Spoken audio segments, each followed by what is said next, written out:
So we've noticed recently that a lot of people have been turning to baking sweets as a source of comfort during this crisis. So we wanted to share with you guys today a dessert wine that we think will pair really well with a lot of the desserts you guys are baking at home, along with our recipe for olive oil cake that we think will pair extremely well with this wine.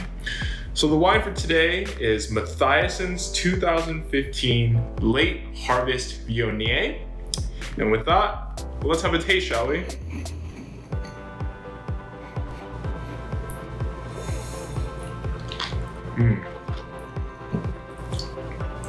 So a little bit about this wine.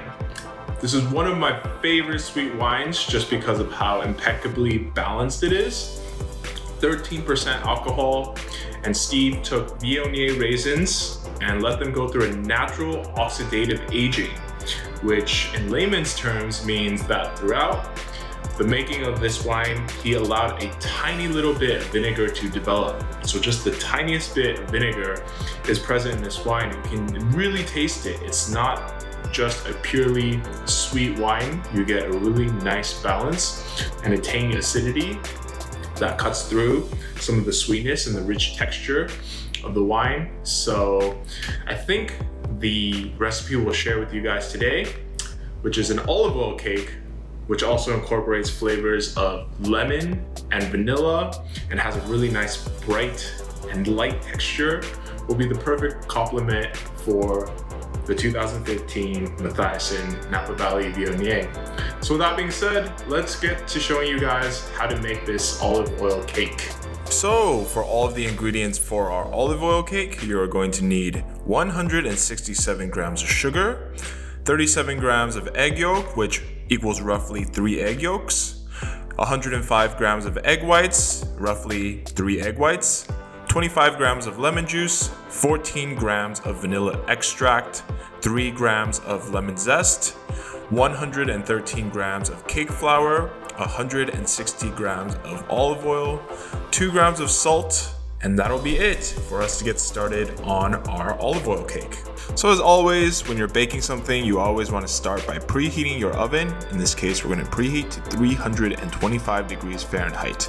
The first step for us is we are going to juice this lemon. But before we do that, we're going to want to take off 3 grams of lemon zest, being careful not to cut off the pith. If you're intimidated by using a sharp knife, as Chef Matsu is doing here, we recommend using a sharp peeler. Though not all peelers are really great at taking off just the zest of the lemon without getting some of that white pith. If you use a peeler, you can always go back with your knife afterwards and get rid of that white pith. You definitely don't want any of that ending up in your olive oil cake. So 3 grams comes out to about the amount you see here, 4 small pieces of lemon peel. And next up, you're going to want to very finely mince your lemon peel. You do not want any big pieces getting bit into while your guests are enjoying your olive oil cake. So make sure you take the time to mince this lemon zest very finely. Once you're done getting your lemon zest, we are going to take the juice from this lemon, in our case 25 grams exactly, making sure to pass it through a strainer so that you don't put any lemon seeds into your cake batter. Once you've gotten your lemon juice and your lemon zest, into a separate bowl, we are going to add our 110 grams of granulated sugar. We're going to add in all of our egg yolks. We're going to add in our lemon juice and lemon zest that we prepared earlier, along with about 1 tablespoon or 14 grams of vanilla extract.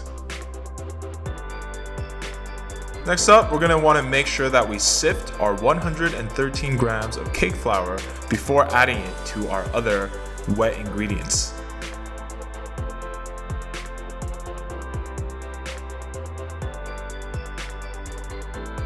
Once your flour is sifted, you're going to want to gradually add that into your egg yolk and lemon mixture while whisking. Obviously, this will be a lot easier to accomplish if you have a stand mixer, but just in case you don't, we're showing you a little trick here where Chef Matsuo takes a wet towel and wraps it around the bottom of the bowl. That way he frees up one hand to whisk while his other hand can slowly add in his sifted flour.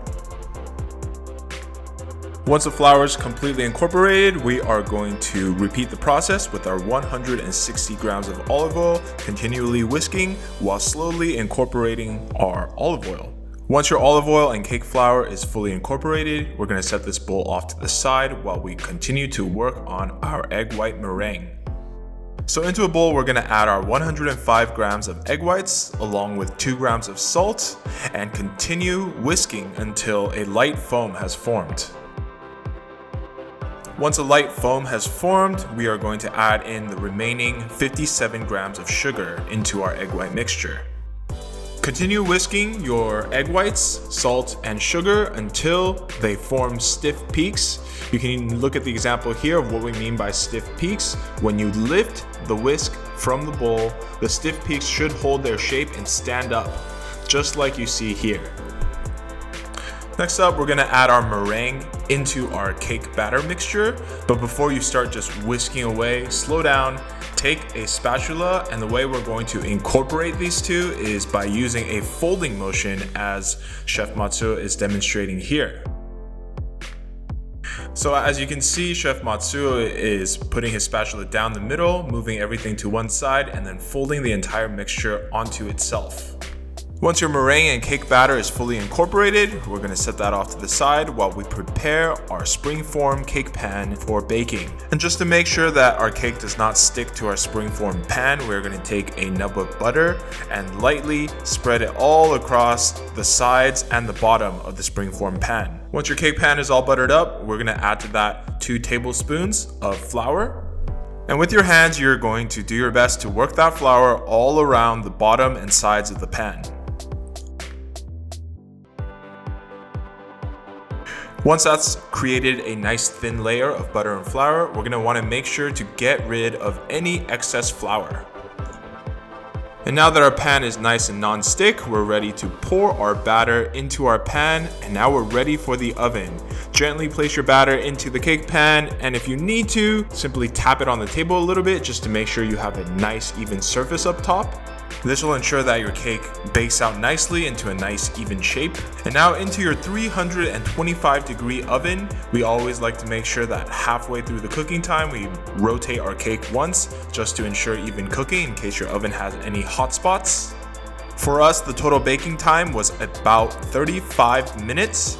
And one easy way to tell if your cake is done or not is if you have an instant read thermometer, simply stick it into the center of the cake and you're looking for 203 degrees.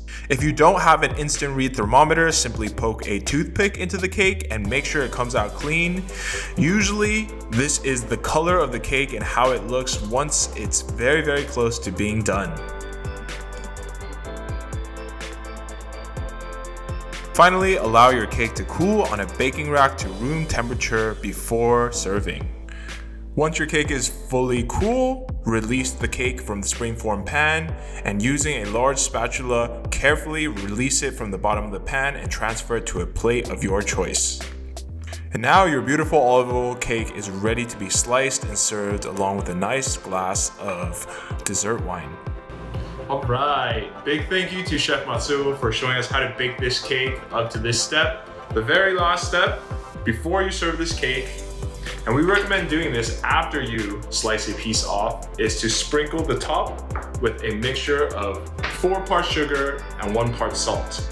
4 teaspoons of sugar and 1 teaspoon of salt will be enough for the entire cake, but we don't recommend you putting the sprinkle on top of the entire cake all at once, unless you plan on eating the entire cake in one sitting, which, given how delicious it is, you just might. The reason being that if you put it back in the refrigerator, the salt and the sugar tends to create moisture on the top of the cake for some reason.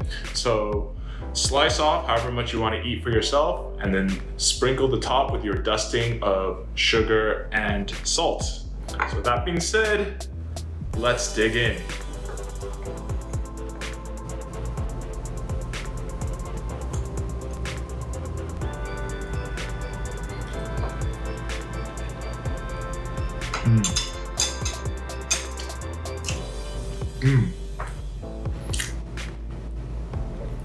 Super light, super fluffy, definitely tastes the nice acidity with the lemon. The vanilla really comes through in the flavor as well. And that touch of salt right over the top at the very end makes it have a nice, long, lingering finish. I think we'll go perfectly with this wine.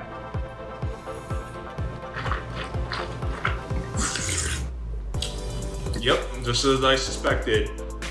When you want to pair sweet wines, sweet dessert wines, and desserts together, the key is to make sure that they balance each other out and one doesn't overpower the other.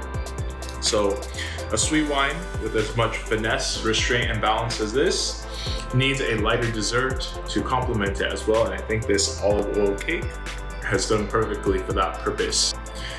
If you like today's food and wine pairing video, along with the recipe for the olive oil cake, we really encourage you to try it at home. If you're interested in this wine, you can visit dropsofgodwinesalon.com. The link for the wine specifically is in the description below. Right now, we are running a promotion for 15% off all of our wines, along with $1 shipping. If you enjoy receiving content like this in the mail, beyond just the full-length food and wine pairing videos that we create, be sure to sign up for our mailing list at dropsofgodwinesalon.com, and you can get a lot of awesome food and wine pairing tips delivered straight to you on a weekly basis. We hope to see you soon. We hope you can find a little bit of meditative solace in the process of making this olive oil cake, and of course, enjoy the delicious results of the cake along with the wine. Kampai, cheers. We'll see you next time.